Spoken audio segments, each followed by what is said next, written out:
Hey everyone, welcome back to the channel. So if you are switching your phones, changing your networks or facing any network issues, you may need to reset or remove your eSIM from your iPhone. Now eSIMs are digital SIM cards, so there is no physical chip to pull out.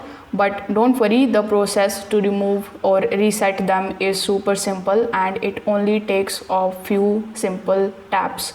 In this video, I will show you exactly how to reset your eSIM on any of the iPhones that supports it, including iPhone 13, 14, 15 and newer.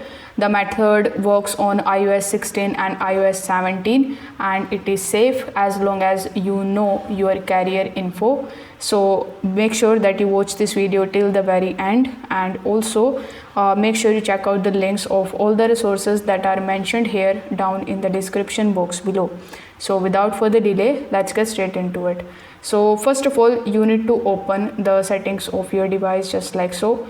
In your iPhone settings, you just have to scroll down and you need to try to find the option of cellular.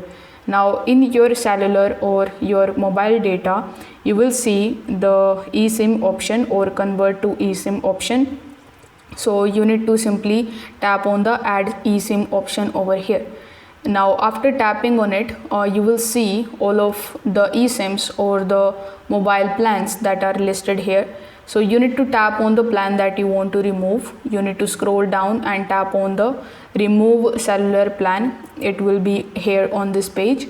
Your eSIM will now be deleted from the phone, and this doesn't cancel your mobile plan. It only removes it from your iPhone. You can re-add it later by scanning your QR code or contacting to your carrier. Now the bonus tip here is that you can reinstall your eSIM later. So if you are planning to reuse the same eSIM, you just have to come in the settings of your device and come on this page again. Over here you will see the add eSIM option, so you need to simply tap on that.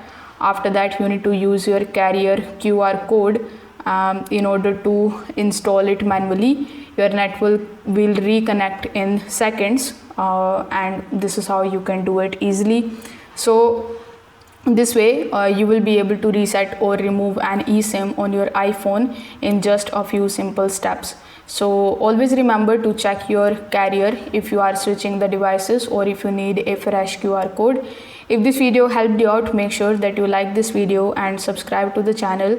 If you have any questions, you can do let me know that in the comment section below, and I'm here to help you out with that as well. Thanks for watching this video and bye.